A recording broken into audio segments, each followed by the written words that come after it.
हे dear student, स्वागत करता हूं आप सबका एक बार फिर से बिहार बोर्ड के number 1 channel Bihar board study पे। डियर स्टूडेंट, आज के क्लास में हम लोग कवर करेंगे 12th क्लास हिंदी के मॉडल पेपर को कवर करने जा रहे हैं। डियर स्टूडेंट, जो ये मॉडल पेपर हम लोग कवर कर रहे हैं, ये मॉडल पेपर आपका जो 2024 का पेपर आना है, सेम टू सेम हूबहू उसी पेपर के अकॉर्डिंग आपको जो ये तैयार किया गया है। तो आप लोग बिल्कुल एकदम पूरी तरह से इस क्लास को एंड तक देखना है। इसमें जितने सारे क्वेश्चन इसमें इंक्लूड किया गया है, इसमें सभी क्वेश्चन जो ये गैस क्वेश्चन है, जो कई अनुभवी शिक्षकों द्वारा मिलकर तैयार किया गया है। ये स्पेशल 2024 के एग्जाम के लिए, अगर आपका एग्जाम 2024 में है तो ये क्लास आपके लिए बहुत ही स्पेशल और खास होने वाला है। डियर स्टूडेंट, जैसे कि आप लोग को पता होगा कि इससे पहले हम लोग फर्स्ट मॉडल पेपर हिंदी का कवर कर लिए हैं। अगर आप लोग नहीं देखे हैं तो चैनल विजिट करके जाकर के देख सकते हैं। ओके, तो ये जो आपका यानी सेकंड मॉडल सेट है और इसी तरह का आपको जो है सीरीज में मिलने वाला 10 सेट तक आपको यानी मिलेंगे मॉडल सेट का। इन 10 सेट्स को अगर आप लोग अगर पूरी तरह से कंप्लीट कर लेंगे तो आप 100 में 100 यानी स्कोर कर सकते हैं। तो प्यारे बच्चों, बिल्कुल आपको एंड तक इस क्लास को करना है। उसके बाद आपको इससे पहले वाले जो नहीं देखे उसको जरूर देखें। ठीक है, तो चलेगा, इस हम लोग शुरू करते हैं। उससे पहले हम लोग इसका पैटर्न जो आपका 2024 का न्यू पैटर्न रहेगा तो क्या रहेगा, तो आपको पता होना चाहिए 1 से लेकर 100 तक का प्रश्न रहेगा, जिसमें से आपको यानी 50 प्रश्नों का ही आंसर आपको मार्कशीट पर आपको यानी फिल करना होता है। ओके, तो चलिए डियर, फर्स्ट क्वेश्चन आपके स्क्रीन पे जैसे देख पा रहे हैं आप लोग, पहला कि करबक शीर्षक कविता किसने लिखा था। जानते हैं हम लोग करबक शीर्षक कविता के लेखक कौन है? मलिक मोहम्मद जैसी है। तो प्यारे बच्चों, इसका आंसर आपका हो जाएगा, क्या हो जाएगा? मलिक मोहम्मद जैसी। अब आप लोग को बताना है कि मलिक मोहम्मद जैसी जो है मतलब इसका जन्म कब हुआ था, ये आप हमें कमेंट करके जरूर बताएंगे। ठीक है, नेक्स्ट क्वेश्चन की ओर चलते हैं। क्वेश्चन नंबर आपके स्क्रीन पे क्या कहलाता है? दूसरा नंबर क्वेश्चन, किसने लिखा कि भोजन करी नंद मतलब क्या अचमन लीहे मांगत सूरज झुटियां। तो बताइए ये जो है किस पार्ट से लिया गया है। ठीक है, तो डियर ये बताना, ये जो पार्ट जो है कौन सा पार्ट होगा, ये आप लोग बताइए। ठीक है, चलिए, तो बिल्कुल आप लोगों का आंसर जो है परफेक्ट आ रहा है। ठीक है, काफी बच्चे बता रहे हैं कि सर सूरदास, तो बिल्कुल आप लोगों का आंसर जो होगा क्या हो जाएगा जी? सूरदास यानी राइट आंसर हो जाएंगे। ठीक है, अब हम लोग बात करते हैं सूरदास के बारे में। तो बताइए सूरदास का जन्म जो है कब हुआ था? तो हम लोग जानते हैं 1478 ईस्वी में, अनुमानित तौर पर 1478 को हुआ था इसका। उसके बाद इसका निधन की अगर बात करें तो 1583 को हुआ था। ओके, चलिए, अब इसका अगर जन्म स्थान बात करें तो दिल्ली के निकट सिंह नामक ग्राम में हुआ था। ओके, चलिए आगे देखते हैं। क्वेश्चन नंबर तीसरा, सूरदास के दीक्षा गुरु का कौन थे? देखिए, इसका अगर दीक्षा गुरु की बात करें तो महाप्रभु कौन थे इसका यानी, दीक्षा गुरु कौन थे यानी, बिल्कुल आपको पता होगा सूरदास के दीक्षा गुरु का नाम था महाप्रभु वल्लभाचार्य। ठीक है, कौन थे जी? महाप्रभु वल्लभाचार्य। देखिए आप लोग का भी आंसर जो है परफेक्ट आ रहा है। जो बच्चे महाप्रभु वल्लभाचार्य बता रहे हैं, बिल्कुल आप लोग का आंसर राइट है।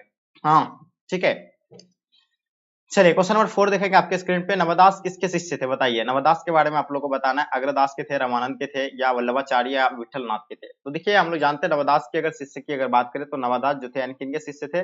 बिल्कुल आप लोग का परफेक्ट आंसर आ रहा है। ठीक है, रामानंद यानी या अग्रदस। तो अग्रदस बिल्कुल इसका आंसर आपका राइट आंसर हो जाएंगे। ठीक है, चलिए, हाँ, तो देखिए अगर हम लोग बात करें इसका, अगर नवादास का जन्म की अगर बात करें तो नवादास का जन्म कब हुआ था? तो अनुमानित तौर पर 1570 में इसका जन्म हुआ था। और इसका जो है निधन अगर माना जाए तो 1600 यानी ईस्वी के बाद ही, मतलब 1600 ईस्वी माना जाता है। ठीक है, चलिए, तो आगे देखते हैं हम लोग। क्वेश्चन नंबर आपके स्क्रीन पे क्वेश्चन नंबर 5 जो आपके समक्ष में आ गया, क्या कहलाता है कि तुलसीदास के माता पिता का क्या नाम था? बताइए, काफी इंपॉर्टेंट क्वेश्चन है। देखिए, तुलसीदास के माता पिता का नाम सब जानते हैं कि माता का नाम उसका हुलसी एवं पिता का नाम जो था क्या था, यानी आत्माराम दुबे। तो इसका आंसर आप लोग का जो होगा बिल्कुल ये राइट आंसर हो जाएंगे। ओके, चलिए, क्वेश्चन नंबर 6 देखेंगे आपके स्क्रीन पे। प्यारे नन्हे बेटे को शीर्षक कविता के कवि के नाम बताइए। देखिए प्यारे नन्हे बेटे के जो शीर्षक कविता है उनका लेखक जो है कौन है, तो इसके बारे में आप लोग को बताना है। तो सब जानते हैं कि प्यारे नन्हे बेटे का लेखक जो कौन है, यानी विनोद कुमार शुक्ल हो जाएगा। ठीक है, कौन हो जाएगा? विनोद कुमार शुक्ल राइट आंसर हो जाएंगे। ओके, चलिए, आगे देखिएगा आपके स्क्रीन पे। क्वेश्चन नंबर 7 आपके समक्ष में आ गया। कवि विनोद कुमार शुक्ल का निवास मतलब कहाँ था? बताइए, हाँ बताइएगा। कवि, हाँ बताएंगे इसका आंसर क्या हो जाएगा? कवि विनोद कुमार शुक्ल का निवास कहाँ था? चलिए, हाँ, तो देखिए काफी बच्चे जो है आंसर आप लोग का जो है बिल्कुल राइट आंसर दे पा रहा है कि इसका जन्म जो है रायपुर छत्तीसगढ़ होगा। तो बिल्कुल इसका आंसर आप लोग का रायपुर छत्तीसगढ़, जो भी बच्चे आप लोग दे पा रहे हैं बिल्कुल इसका आंसर आपका राइट आंसर आ रहा है। ठीक है, रायपुर छत्तीसगढ़ यानी इसका आंसर आपका परफेक्ट है। ठीक है, चलिए, और हाँ, इसके बारे में आपको बताना है इसका जन्म कब हुआ था, इसके बारे में आप लोग जो है नहीं बता पाए। तो मैं आपको बता दूं कि विनोद कुमार शुक्ल का जन्म की अगर बात करें तो इसका जन्म जो है 1 जनवरी 1937 को हुआ था। कब हुआ था? 1 जनवरी 1937 को हुआ था। ओके, और ये जो है इसका मतलब कहाँ था इसका जन्म, कहाँ हुआ था आपको पता होगा? छत्तीसगढ़ में हुआ था। ठीक है, हाँ, रायपुर छत्तीसगढ़। और निवास स्थान जो इसका था, यानी जन्म स्थान की अगर बात करें तो जन्म स्थान जो था इसका कहाँ था, मतलब राजनांदगांव गांव छत्तीसगढ़ है इसका। ठीक है, ये भी याद रखिएगा निवास स्थान। चलिए आगे देखते हैं क्वेश्चन नंबर 8 आपके स्क्रीन पे। इतने पास अपने शीर्षक संकलन किस कवि के द्वारा लिखा गया है, बताइए। इतने पास अपने शीर्षक संकलन किस कवि के द्वारा लिखा गया है? तो ये जो लिखा गया है शमशेर बहादुर सिंह के द्वारा लिखा गया है। तो प्यारे बच्चों इसका आंसर आपका शमशेर बहादुर सिंह राइट आंसर हो जाएंगे। ओके, चलिए क्वेश्चन नंबर 9 देखेंगे आपके स्क्रीन पे। किस कवि ने लिखा है कि खेत रहने वाले की सूची अप्रकाशित है, बताइए। यानी किस कवि ने लिखा कि खेत रहने वालों की सूची जो है अप्रकाशित है। तो ये जो लिखा गया है यानी अशोक वाजपेयी के द्वारा लिखा गया है। प्यारे बच्चों इसका जानते हैं आप लोग, इसका आंसर आपका अशोक वाजपेयी राइट आंसर हो जाएंगे। ठीक है, क्वेश्चन नंबर 10 देखेंगे। कवि विनोद कुमार कवि ज्ञानंदपति का निवास कहाँ था? तो ज्ञानंदपति के निवास की बात करें तो वाराणसी मध्य प्रदेश जो है कवि ज्ञानंदपति का था। इसका आंसर आप लोग का बिल्कुल राइट आंसर हो जाएंगे। वही बात करते क्वेश्चन नंबर 11 आपके स्क्रीन पे, जल्दी बताइए। क्या होगा इसका आंसर? अगर बात करें हम लोग इसका आंसर की तो हम लोग जानते हैं जल में रहने वाले सेना को क्या कहा जाता है? तो जल में रहने वाले को इसको नौसेना कहा जाता है, बिल्कुल याद रखेंगे। और इसका आंसर आप लोग का नौसेना हो जाएगा। थल में रहने वाले को जमीन में रहने वाले को जो थल सेना के नाम से जाना जाता है, वायु में वायुसेना। ठीक है, तो इसका आंसर आप लोग का डी बिल्कुल राइट आंसर हो जाएंगे। वही बात करते हैं क्वेश्चन नंबर 12 आपके स्क्रीन पे। पृथ्वी को धारण करने वाला क्या है? देखिए पृथ्वी को धारण करने वाले को क्या कहा जाता है? तो बिल्कुल पता होना चाहिए, महीधर कहा जाएगा उसको। ठीक है, तो इसका आंसर आप लोग का महीधर बिल्कुल राइट आंसर है। घनश्याम में कौन सा समास आता है? तो घनश्याम की अगर बात करें तो घनश्याम में आपका यानी कर्मधारय समास हो जाएगा। तो बिल्कुल इसका आंसर आप लोग जो भी बच्चे कर्मधारी बता रहे हैं ना प्यारे बच्चों, बिल्कुल सही है। क्वेश्चन देखेंगे आपके स्क्रीन पे 14 नंबर क्वेश्चन। चौराहा में कौन सा समास आता है? देखिए चौराहा में आपको बताना है कि चौराहा में जो आपका कौन सा समास आएगा। तो चौराहा में याद रखिएगा द्विगु समास आएगा चौराहा में। तो इसका आंसर आप लोग का बिल्कुल परफेक्ट आंसर है। क्वेश्चन देखेंगे हम लोग 15 नंबर क्वेश्चन आपके स्क्रीन पे। गगनचुंबी कौन सा समास है? बताइए, गगनचुंबी के बारे में आप लोगों को बताना है। गगनचुंबी जो आपका समास होगा वह तत्पुरुष समास हो जाएगा। कौन सा समास हो जाएगा? तत्पुरुष। तो बिल्कुल इसका आंसर आपका तत्पुरुष राइट आंसर हो जाएंगे। 16 नंबर क्वेश्चन देखेंगे। दिन का विशेषण क्या होता है? देखिए दिन का विशेषण हम लोग जानते हैं दैनिक हो जाएगा। क्या हो जाएगा जी? दैनिक, यानी बिल्कुल याद रखेंगे दैनिक, यानी दिन का विशेषण जो होगा यानी दैनिक हो जाएगा। यानी ऑप्शन आप लोग का बी बिल्कुल राइट आंसर हो जाएंगे। वही बात करते हैं 17 नंबर क्वेश्चन आपके स्क्रीन पे। विशेषण किसे कहते हैं? देखिए विशेषण की अगर बात करें हम लोग, विशेषण किसे कहते हैं? तो संज्ञा या सर्वनाम की विशेषता बताने वाले को विशेषण कहते हैं। ओके, संज्ञा या सर्वनाम की विशेषता बताने वाले को विशेषण कहते हैं। तो इसका आंसर आप लोग का ए बिल्कुल परफेक्ट आंसर है। क्वेश्चन नंबर बात करते हैं 80 नंबर क्वेश्चन आपके स्क्रीन पे। विशेषण के कितने भेद होते हैं, बताइए। हाँ, देखिए विशेषण के अगर भेद की बात करें तो विशेषण के 4 भेद होते हैं। ठीक है, तो विशेषण के कितने भेद होते हैं?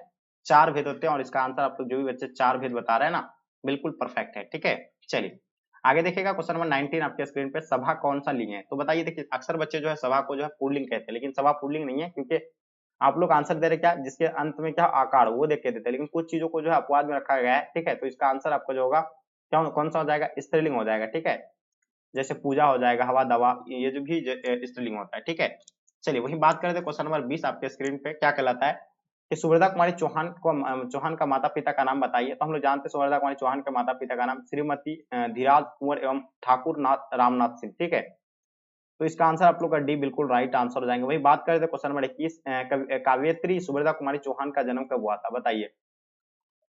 देखिए काव्यत्री सुभद्रा कुमारी चौहान का अगर जन्म की बात करें तो 16 अगस्त 1904 को इसका जन्म हुआ था। कब हुआ था? 16 अगस्त 1904 को। तो इसका आंसर आपका बी राइट आंसर हो जाएंगे। वही बात करते हैं question number 22।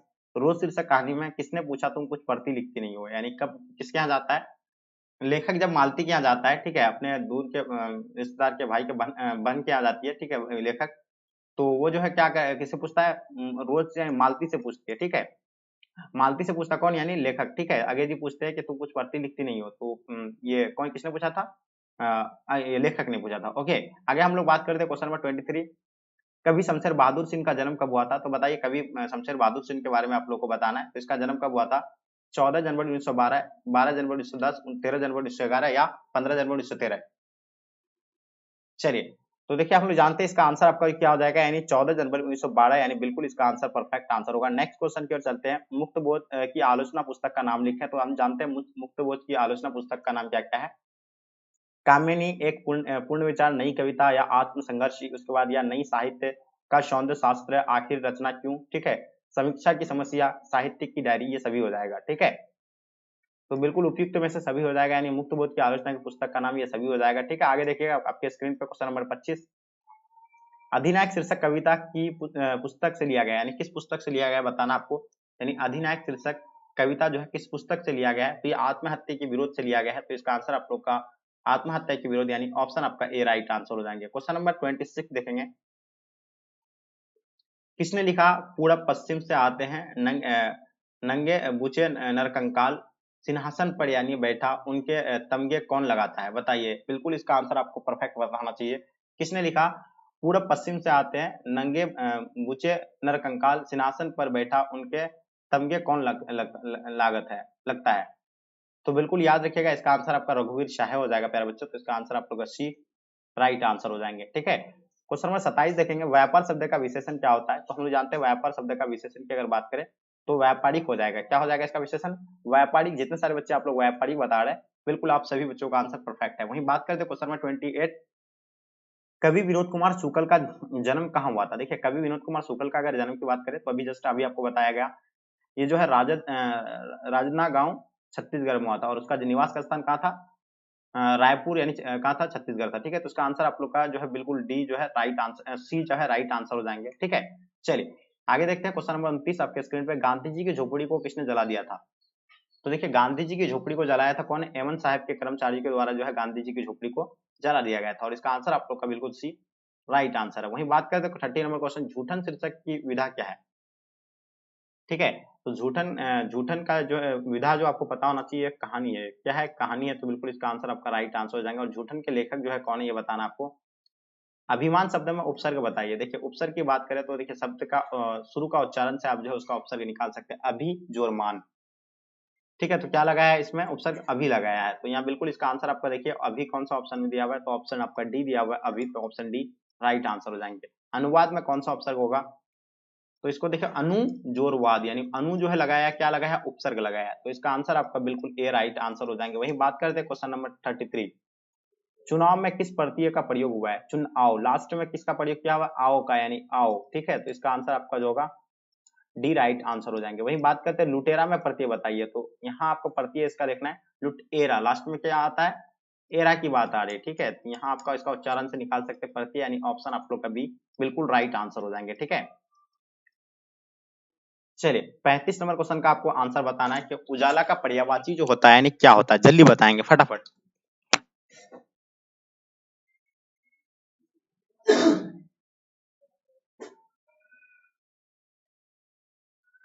Good answer, very good very good very good very good. देखिए लगभग बच्चे जो है आंसर आप लोग का परफेक्ट ठीक आ रहा है। तो याद रखिएगा इसका आंसर जो होगा क्या होगा, यानी उजाला को आलोक भी बोल सकते हैं हम लोग। ठीक है, तो आलोक यानी इसका आंसर आपका परफेक्ट है। क्वेश्चन देखेंगे 36 नंबर क्वेश्चन आपके स्क्रीन पे, ऊंट का पर्यायवाची क्या होता है। देखिए ऊंट को जो हम लोग क्या बोल सकते हैं, उर्स्ट बोल देंगे, महागीप बोलेंगे, उसका लंबोस्ट बोलेंगे। तो इनमें से सभी जो होगा इसका आंसर आप लोग का परफेक्ट हो जाएगा। ठीक है, आगे देखते हैं वही क्वेश्चन नंबर 37, घटनाओं का कालक्रम से क्या किया गया वर्णन कहलाता है क्या। देखिए घटनाओं से कालक्रम की जो वर्णन किया जाता है उसको इतिवृत्त कहा जाएंगे। तो इसका आंसर आपका इतिवृत्त यानी ऑप्शन आपका ए बिल्कुल राइट आंसर हो जाएंगे। वहीं बात करें 38 नंबर क्वेश्चन, नाटक का पर्दा गिरना कहलाता क्या है। चलिए, नाटक का पर्दा गिरना कहलाता है क्या, उसको तो पटाक्षेप कहलाता है, यानी ऑप्शन आपका सी राइट आंसर हो जाएंगे। वहीं बात करते हैं क्वेश्चन नंबर 39, आध्यात्मिक का विलोम क्या होता है क्या है। तो देखिए आध्यात्मिक का विलोम जो होता है सांस्कृतिक होता है, ऑप्शन आप लोग का ए बिल्कुल प्यारे बच्चों राइट आंसर हो जाएगा। वहीं बात करते हैं क्वेश्चन नंबर 40 आपके स्क्रीन पे, सहिष्णु का विलोम शब्द बताइए। देखिए सहिष्णु का जस्ट उल्टा क्या होता है, असहिष्णु हो जाएगा। तो बिल्कुल इसका आंसर प्यारे बच्चों ऑप्शन आपका बी राइट आंसर हो जाएंगे। जो मापने में समर्थन हो उसके लिए क्या यूज करेंगे। देखिए जो मापने में समर्थन हो उसको हम लोग क्या बोलेंगे, तो मानक बोलेंगे। उसको क्या बोलेंगे जी, मानक। जो मापने में समर्थन हो उसको मानक कहलाएंगे। क्वेश्चन नंबर 42, इनमें से प्रेम के पीर के कवि कौन है, बताइए। प्रेम के पीर के कवि की अगर बात करें तो जायसी मलिक मोहम्मद जायसी जो है प्रेम के पीर के कवि है। तो इसका आंसर आपका ए बिल्कुल राइट आंसर हो जाएंगे। 43 नंबर क्वेश्चन, जायसी की भाषा कौन सी थी, बताइए। जायसी की भाषा के बारे में बताना है। तो बिल्कुल देखिए जायसी की जो भाषा थी वो अवध थी। ठीक है, कौन सा है, यानी अवध। तो इसका आंसर आप लोग का अवध जो बिल्कुल राइट आंसर हो जाएंगे। 44 नंबर क्वेश्चन, सूरदास किन कवियों के मध्य श्रेष्ठ माने जाते हैं। तो बताइए सूरदास जो है किन कवियों के मध्य श्रेष्ठ माने जाएंगे। तो वल्लभाचार्य, पुष्टिमार्गी, भक्त के अष्टम क्या हो जाएगा, अष्टाप के 8 कवियों में, यानी इसका आंसर आप लोग का भी बिल्कुल राइट आंसर हो जाएंगे। वही बात करते हैं क्वेश्चन नंबर 45, सूरदास किस काल के कवि थे प्यारे बच्चों। तो हम लोग जानते हैं सूरदास जो है एक मध्य काल के कवि थे। ठीक, इसका आंसर आपका ए बिल्कुल राइट आंसर हो जाएगा। वही बात करते हैं 46 नंबर, तुलसीदास का जन्म कब हुआ था। तो जो है आपको बता दिया 1543 में अनुमानित तौर पर। इसका आंसर आप लोग का भी बिल्कुल राइट आंसर हो जाएंगे। वही बात करते हैं 47 नंबर क्वेश्चन, तुलसीदास का मूल नाम क्या था। तो तुलसीदास का मूल नाम जो था उसको राम बोला। ठीक है, राम बोला था, ये बिल्कुल याद रहना आपको। तो इसका आंसर आपका सॉरी मतलब ऑप्शन आपका डी जो है बिल्कुल इसका आंसर आपका राइट आंसर हो जाएंगे, यानी राम बोला इसका राइट आंसर हो जाएंगे। ठीक है, नेक्स्ट क्वेश्चन की ओर चलते हैं। क्वेश्चन नंबर आपके स्क्रीन पे 48 नंबर क्वेश्चन, किसने कहा कि भक्ति मुख जो धर्म सो सब अधर्म करी गए? तो ये जो होगा बिल्कुल नवादास का है, तो इसका आंसर आपका प्यारे बच्चों नवादास बिल्कुल राइट आंसर हो जाएंगे। वहीं बात करते हैं क्वेश्चन नंबर आपके स्क्रीन पे, क्या कहलाता है कि भक्तमाल में कितने चरित्र वर्णित है? बताइए भक्तमाल में कितने हाँ भक्तमाल में कितने चरित्र वर्णित है? तो बिल्कुल याद रखिएगा ये जो होगा यानी 200 भक्तों का, यानी ऑप्शन आप लोगों का डी बिल्कुल राइट आंसर हो जाएंगे। छत्रसाल दशक के रचनाकार कौन है प्यारे बच्चों? हम लोग जानते हैं छत्रसाल दशक के रचनाकार जो है भूषण जी होगा, तो इसका आंसर आप लोग का भूषण बिल्कुल राइट आंसर हो जाएंगे। भूषण की कविता में कौन सा रस पाया जाता है? 51 नंबर क्वेश्चन काफी इंपॉर्टेंट है, बताइएगा। देखिए भूषण की कौन सा इसमें पाया जाता है? वीर रस पाए जाते हैं, तो इसका आंसर आप लोग का वीर रस बिल्कुल परफेक्ट आंसर होगा। 52 नंबर क्वेश्चन देखेंगे, कवि प्यारे नन्हे बेटे से क्या प्रश्न करता है? देखिए कवि जो है प्यारे नन्हे बेटे से क्या प्रश्न करता है? बतलाओ आसपास कहाँ कहाँ लोहा है, तो ये प्रश्न करता है और इसका आंसर आपका जो है सी राइट आंसर हो जाएंगे। कवि विनोद कुमार शुक्ल का जन्म कहाँ पे हुआ था? देखिए कवि विनोद कुमार शुक्ल के बारे में आप लोगों को पता होना, राजनांद गांव छत्तीसगढ़ हो जाएगा, ये तो बता ही दिया आपको। ठीक है, क्वेश्चन देखेंगे, किस पार्ट से आया है कि किसकी विजय हुई, सेना की या नागिरों की? तो ये जो आया था यानी हारजीत पार्ट में आया है। किसमें आया है जी? हारजीत। तो देखिए इसका आंसर आप लोग का बिल्कुल राइट आंसर हो जाएंगे। और हारजीत का लेखक कौन है ये आप कमेंट करके बताएंगे। 55 नंबर क्वेश्चन, ज्ञानपति का जन्म कब हुआ था? जल्दी बताइएगा। देखिए ज्ञानपति की बात करेगा हम लोग तो 1 जनवरी 1950 को ज्ञानपति का जन्म हुआ था। ओके, तो इसका आंसर आपका बिल्कुल भी राइट आंसर हो जाएंगे। संन्यासात्मकता के लिए यानी साहित्य अकादमी पुरस्कार ज्ञानपति को कब मिला था? तो इसको 2006 में जो है ज्ञानपति को जो है मतलब साहित्य अकादमी पुरस्कार से सम्मानित किया गया था। नेक्स्ट क्वेश्चन की ओर चलते हैं। मोपासा किस देश के रहने वाले थे? सब जानते हैं मोपासा जो है फ्रांस के रहने वाले थे। कहाँ के रहने वाले थे? फ्रांस, यानी इसका आंसर आप लोग का ठीक है राइट आंसर हो जाएंगे बी। क्वेश्चन नंबर 58, चेखव किस देश के रहने वाले थे? चेखव जो है रूस के रहने वाले थे। कहाँ के रहने वाले हैं? तो रूस के, जो भी बच्चे बताए बिल्कुल सही है। अब 59 में जल का पर्यायवाची क्या होता है? देखिए जल को हम लोग क्या बोल सकते हैं? नीर बोलेंगे, पेय बोलेंगे, ठीक है, रस बोलेंगे, हाँ, या पानी बोलेंगे इसको हम लोग। तो ऑप्शन में तो आपका कौन सा दिया हुआ है? यानी नीर दिया हुआ है, तो इसका आंसर आपका नीर ही ना होगा, बिल्कुल ऑप्शन डी राइट आंसर हो जाएगा। बालकृष्ण भट्ट के पिता पेशे से क्या थे? देखिए बालकृष्ण भट्ट जो पेशे से जो उसका जो थे वो व्यापारी थे। क्या थे जी? व्यापारी। तो इसका आंसर आप लोग का बिल्कुल व्यापारी राइट आंसर हो जाएंगे। उसने कहा था शीर्षक कहानी के लेखक कौन है? देखिए उसने कहा था जो आपका प्रकाशित हुई थी यानी 1915 को यानी प्रकाशित हुआ था। ठीक है, और ये उसने कहा था कि लेखक कौन है? तो हम लोग जानते हैं उसने कहा था कि लेखक जो है चंद्रधर शर्मा गुलेरी होगा। ठीक है, बिल्कुल इसका आंसर आपका सी बिल्कुल राइट आंसर हो जाएंगे। ठीक है, अगर वहीं बात करें हम लोग, अगर संपूर्ण क्रांति का लेखक कौन हो जाएगा? जयप्रकाश नारायण हो जाएगा। रामधारी सिद्धिनकर, अर्धनारीश्वर के लेखक रामधारी सिद्धिनकर जी है। ठीक है, आगे देखिए क्वेश्चन आपके स्क्रीन पे, क्वेश्चन नंबर 62 क्या कहलाता है? उसने कहा था कहानी में लहना सिंह का कहाँ रहने वाला था? कहाँ का रहने वाला था? देखिए उसने कहा था मैं, लहना सिंह जो है कहाँ के रहने वाले थे? ये मांझे के रहने वाले थे। तो इसका प्यारे बच्चों यानी ऑप्शन आप लोग का डी बिल्कुल राइट आंसर हो जाएंगे। लोकमान्य के रूप में यानी कौन प्रसिद्ध हुए थे? तो लोकनायक के नाम से जो हम लोग जानते हैं, किसको जानते हैं? जयप्रकाश नारायण को लोकनायक के नाम से जो प्रसिद्ध हुए थे। ठीक है, तो इसका आंसर आपका सी बिल्कुल राइट आंसर हो जाएंगे। 64 नंबर क्वेश्चन देखेंगे, 1974 इसमें जयप्रकाश नारायण ने किस आंदोलन का नेतृत्व किया था? तो हम लोग जानते हैं कि जो छात्र आंदोलन का नेतृत्व किया था, यानी ऑप्शन आप लोग का डी बिल्कुल प्यारे बच्चों राइट आंसर हो जाएंगे। दल विहीन लोकतंत्र किस विचार का मुख्य राजनीतिक सिद्धांत है? तो दल विहीन लोकतंत्र जो किस विचार का मुख्य राजनीतिक सिद्धांत है? तो बिल्कुल याद रखिएगा सर्वोदय विचार का, यानी ऑप्शन आप लोग का जो होगा बिल्कुल बी परफेक्ट आंसर हो जाएंगे। वहीं बात करते हैं 66 नंबर क्वेश्चन, रामधारी सिद्धिनकर के पिता का क्या नाम था? बताइए। देखिए रामधारी सिद्धिनकर के पिता की अगर बात करें तो बिल्कुल याद रखना है रवि सिंह जो होगा इसका यानी पिता का नाम है। ओके, तो इसका आंसर आप लोग का क्या हो जाएगा? रवि सिंह जो है बिल्कुल बी परफेक्ट आंसर हो जाएंगे। क्वेश्चन नंबर 67 देखेंगे आपके स्क्रीन पे, निम्न में से रामधारी सिद्धिनकर की रचना कौन सी है? ठीक है, बताइए इसमें से जो है कौन सी रचना इसकी बताना आपको। तो याद रखिएगा उर्वशी जो है उसकी यानी रचना है। कौन सी है? उर्वशी, बिल्कुल इसका आंसर आपका परफेक्ट आंसर होगा। नेक्स्ट क्वेश्चन की ओर चलते हैं, क्वेश्चन नंबर 68, अर्धनारीश्वर शीर्षक पाठ में कौन स्वयं वीर बन गया और नारी को उसने काली मान लिया? तो बताइए ये जो होगा बिल्कुल इसका आंसर कौन सा होगा? पुरुष, बिल्कुल इसका आंसर आपका ऑप्शन डी बिल्कुल राइट आंसर हो जाएंगे। वही बात करते हैं 69 नंबर क्वेश्चन आपके स्क्रीन पे, नारी तो हम हूँ करी तब ना किया विचार, जब जानी तब परिहरी बंकित, ये किस पार्ट से है? तो ये बिल्कुल प्यारे बच्चों आपको बताना चाहिए, ये जो है अर्धनारीश्वर पार्ट से है। तो इसका आंसर आप लोगों का बिल्कुल राइट आंसर हो जाएगा। क्वेश्चन देखेंगे 70 नंबर क्वेश्चन, सचिन आनंद हरिनंद वत्स्य अगे का जन्म कब हुआ था? तो याद रखिएगा 7 मार्च 1911 को इसका जन्म हुआ था और इसका आंसर आप लोग का भी बिल्कुल राइट आंसर जाएंगे। जायसी ने अपनी आंख की तुलना किससे किया है? तो 71 नंबर क्वेश्चन काफी इंपॉर्टेंट है, आपको पता होना चाहिए। जायसी जो है अपनी आंख की तुलना जो है किससे किया गया है, तो वो दर्पण से किया है। किससे किया है जी? दर्पण। तो जो भी बच्चे आप लोग दर्पण बताए होंगे बिल्कुल आप लोग का आंसर परफेक्ट है। 72 नंबर क्वेश्चन, निम्न में से कौन कीर्ति जायसी की नहीं है?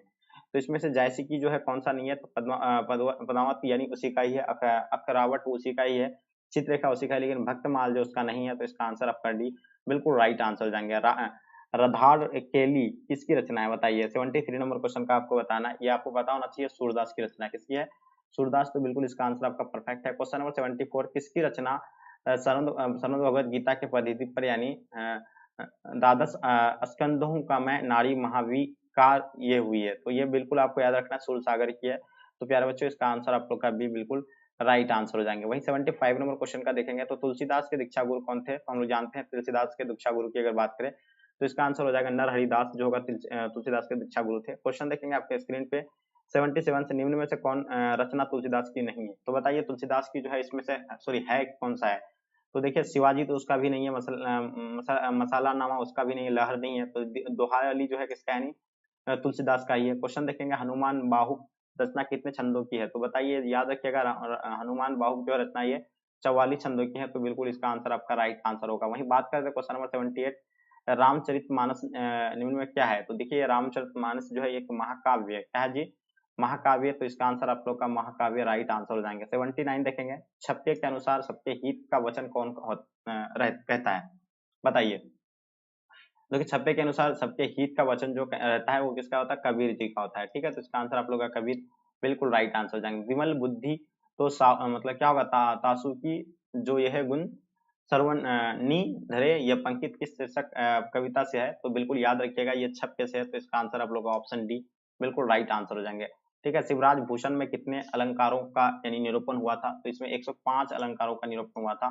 ठीक है, वही बात करते हैं क्वेश्चन नंबर आपके स्क्रीन पे, चिंतामणि त्रिपाठी और मतीराम भूषण कौन थे? देखिए याद रखिएगा चिंतामणि त्रिपाठी और मतीराम भूषण जो थे यानी कौन थे? भाई के रूप में थे। ठीक है, तो इसका आंसर आप लोग का भाई के रूप में राइट आंसर हो जाएंगे। ठीक है, तितली उपन्यास किनकी रचना है? तो बताइए तितली जो उपन्यास है वो किनकी रचना है? तो जयशंकर प्रसाद की रचना है, तो इसका आंसर आपका जो जयशंकर प्रसाद राइट आंसर हो जाएंगे।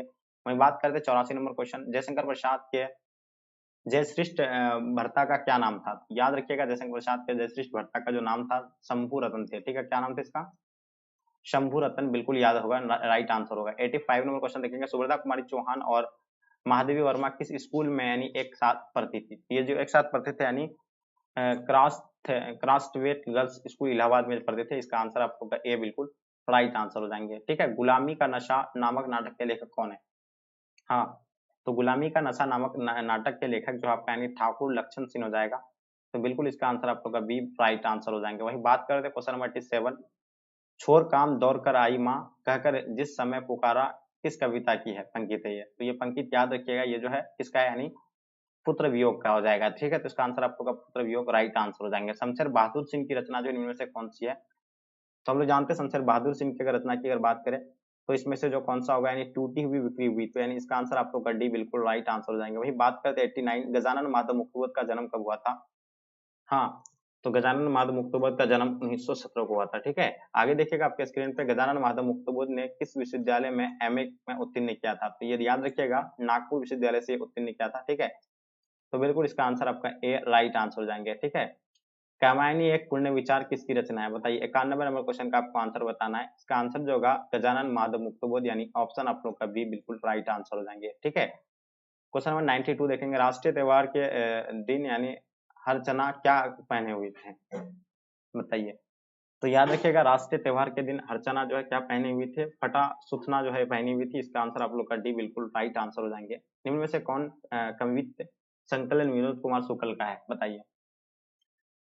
हाँ, तो देखिए कवित्त संकलन विनोद कुमार शुक्ल का जो हुआ है, आदमी नया गरम कोट पहनकर चला गया विचार की तरह, तो इसका आंसर जो होगा बिल्कुल परफेक्ट आंसर हो जाएंगे। नेक्स्ट क्वेश्चन की ओर चलते हैं, 94 नंबर क्वेश्चन क्या होगा इसका आंसर बताएंगे। तो बताइएगा, एक तार लोहे का लंबा लकड़ी को दो खंभों पर यानी तना बंधा हुआ बाहर, ये पंक्ति किस शीर्षक कविता से उदित है? तो याद रखिएगा ये प्यारे नन्हे बेटे का है, तो इसका आंसर आप लोग का सी बिल्कुल राइट आंसर हो जाएंगे। प्यारे नन्हे बेटे शीर्षक कविता किस कविता संकलन से संकलित है? तो याद रखिएगा ये जो लिया गया है वह आदमी नया गर्म कोट पहनकर चला गया, ये बिल्कुल इसका आंसर आप लोग का डी राइट आंसर हो जाएंगे। वहीं बात करते हैं 96 नंबर क्वेश्चन, अशोक वाजपेयी का जन्म कब हुआ था? तो बताइए, याद रखना आपको, यानी अशोक वाजपेयी का जन्म की अगर बात करें तो 16 जनवरी 1941 को यानी अशोक वाजपेयी का जन्म हुआ था। ठीक है, चलिए क्वेश्चन नंबर 97 नंबर क्वेश्चन देखेंगे। पेड़ पर कमला का अनुवाद यानी किस भाषा में हुआ? बताइए, पेड़ पर यानी कमला का अनुवाद जो है किस भाषा में हुआ है? तो बिल्कुल याद रखिएगा, ये जो भाषा यानी इतावली भाषा होगा, तो इसका आंसर आप लोग का बी बिल्कुल राइट आंसर हो जाएंगे। वहीं बात करते हैं क्वेश्चन नंबर 98, भगत सिंह का संपूर्ण परिवार क्या था? देखिए, भगत सिंह के जो संपूर्ण परिवार थे वो स्वाधीनता सेनानी थे, तो इसका आंसर आपका बिल्कुल सी राइट आंसर हो जाएंगे, स्वाधीनता सेनानी राइट आंसर हो जाएंगे। ठीक है, 99 नंबर क्वेश्चन, आत्महत्या एक घृणित अपराध है, ये पूर्णतः कायरता का कार्य करता है, ये कथन जो है किसका है? तो याद रखिएगा, आत्महत्या एक घृणित अपराध है, ये जो है भगत सिंह का है। और हाँ, और देश के बदले दी गई फांसी को यानी सबसे सुंदर बताया कौन? यानी भगत सिंह के द्वारा। ठीक है, चलिए वहीं देखते हैं लास्ट और अंतिम क्वेश्चन आपके स्क्रीन पे, जगदीश चंद्र माथुर ने किस विश्वविद्यालय से एमए का उत्तीर्ण किया था? ठीक है, जगदीश चंद्र माथुर के द्वारा जो है किस विश्वविद्यालय से जो है एमए किया था? तो याद रखिएगा, वो जो है इलाहाबाद विश्वविद्यालय से किया था। कौन सा? इलाहाबाद, यानी राइट आंसर हो जाएंगे। ठीक है, तो इसका आंसर आपका इलाहाबाद राइट आंसर होगा। ठीक है, चलिए तो डियर, ये 100 क्वेश्चन था आप लोगों को, जो काफी महत्वपूर्ण क्वेश्चन था। तो इन 100 में से आप लोग खुद से जो है कितने क्वेश्चन को सॉल्व कर पाएंगे, कमेंट करके आप लोग जरूर बताएं। चलिए डियर, यहीं तक आज के क्लास को हम लोग इन करते हैं। जब तक के लिए जय हिंद, जय भारत।